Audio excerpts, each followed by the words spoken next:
మంత్రి అచ్చెన్నాయుడు మాట్లాడుతున్నారు. ఇప్పుడు ఆ లైవ్ చూద్దాం. పార్టీ జీవితం అబద్ధాల పునాదుల మీద పుట్టినటువంటి పరిస్థితి మనందరికీ కూడా తెలుసు. ప్రకృతి వైపరీత్యం వల్ల విశాఖపట్నంలో 7 మత్స్యకారులు గల్లంతయ్యారు. ఒక బాధ్యత కలిగినటువంటి ప్రభుత్వంగా ప్రకృతి వైపరీత్యాలు మన చేతిలో లేవు. ప్రకృతి వైపరీత్యాలు వచ్చేటప్పుడు వెంటనే స్పందించి ప్రజల ప్రాణాలను కాపాడుతున్నటువంటి చరిత్ర కలిగినటువంటి చంద్రబాబు నాయుడు గారు ఇమీడియట్గా స్పందించారు. ప్రభుత్వం ఇమీడియట్గా స్పందించింది. కానీ టెక్నికల్ ప్రాబ్లమ్స్ వల్ల వాళ్ళు ఏ ప్రాంతంలో బోటు మునిగిపోయిందో తెలియనటువంటి పరిస్థితిలో మనం కాపాడుకోలేనటువంటి విషయం కూడా ప్రతి ఒక్కరికి కూడా తెలుసు. ఈరోజు మత్స్యకారుల గురించి మాట్లాడే నైతిక హక్కు నీకు అసలు ఉందా అని చెప్పి నేను అడుగుతున్నాను.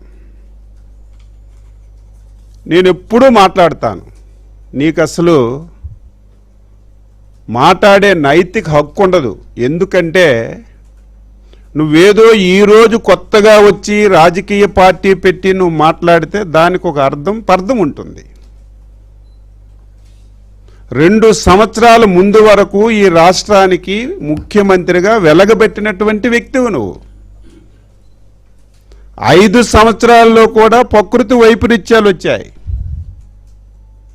5 సంవత్సరాలు కూడా ఈ రాష్ట్రంలో చాలామంది మత్స్యకార సోదరులు సముద్రంలో వేటకెళ్ళి చనిపోయారు.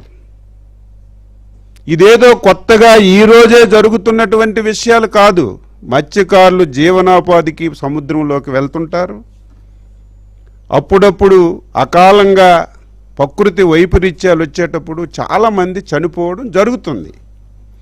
నేను స్పష్టంగా అడుగుతున్నాను, 2019 గొడ్డల పార్టీ అధికారంలోకి వచ్చిన తర్వాత ఇదే విధంగా సముద్రంలో వేటకెళ్ళి ప్రకృతి వైపరీత్యాలు వచ్చేటప్పుడు 275 మంది చనిపోయారు.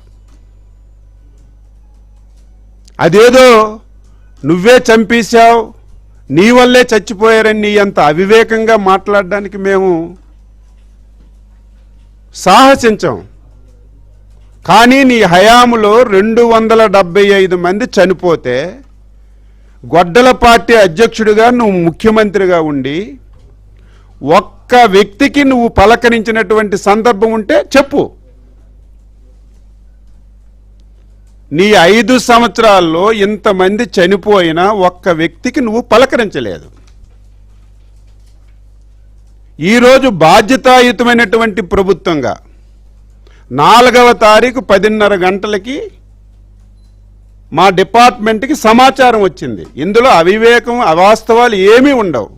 10:30 గంటలకి మాకు సమాచారం వస్తే ఈరోజు ఈ ప్రభుత్వం వచ్చిన తర్వాత ఇటువంటి ప్రకృతి వైపరీత్యాల్లో ఏ ఒక్కరికి ప్రాణ నష్టం జరగకూడదని ప్రతి బోటుకి ట్రాన్స్పాండర్ నిర్మించాం, వాటికి అరేంజ్ చేశాం. ఎందుకు ట్రాన్స్పాండర్ పెట్టామంటే ఇటువంటి విపత్తు వస్తే వాళ్ళు అలారం నొక్కితే మొత్తం అందరికీ సమాచారం వెళ్తుంది, ఇమీడియట్గా స్పందించడానికి అవకాశం ఉంటుంది. మా డిపార్ట్మెంట్కి 10:30కి సమాచారం వస్తే ట్రాన్స్పాండర్ ఆన్ చేయడం సందర్భంలో వాళ్ళు ఎక్కడున్నారో తెలియలేదు, ఎటువైపు వెళ్ళారో తెలియలేదు. ఇమీడియట్గా డిపార్ట్మెంటు వాళ్ళ కుటుంబ సభ్యుల్ని సంప్రదించి బోటు యాజమాన్యాన్ని సంప్రదించి ఎటువైపు వెళ్ళారు, ఏ ప్రాంతానికి వెళ్ళారని చెప్పి తెలుసుకున్న తర్వాత ఇమీడియట్గా 11:30 గంటలకి కోస్ట్ గార్డ్కి, నేవీకి, కలెక్టర్ గారికి ఇమీడియట్గా సమాచారం ఇచ్చి ఆపరేషన్ ప్రారంభించిన విషయం మీ అందరికీ కూడా తెలుసు. ప్రతి మాట అబద్ధమే. సముద్రానికి 10 కిలోమీటర్ల దూరంలోనే జరిగింది సంఘటన.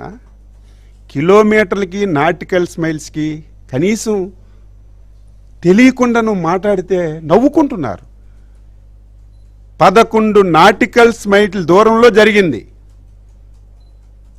ఈరోజు మాట్లాడితే 10 కిలోమీటర్ల దూరంలో జరిగింది, కనీసం స్పందించలేదని చెప్పి నిస్సిగ్గుగా మాట్లాడుతున్నాడు.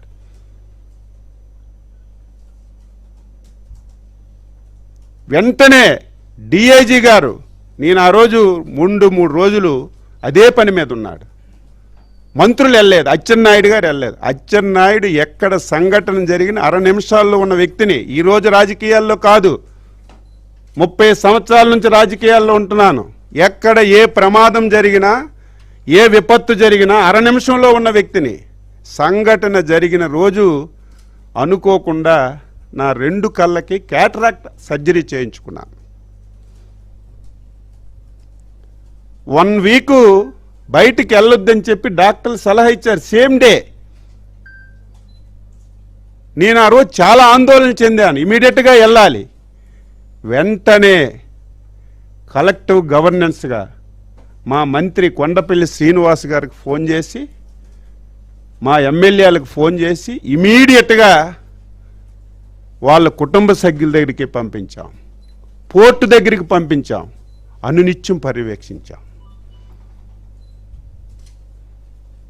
హోంమంత్రి గారు వేరే ప్రాంతంలో ఉండి ఫోన్లో పలకరించారు, దాన్ని విమర్శిస్తున్నావు.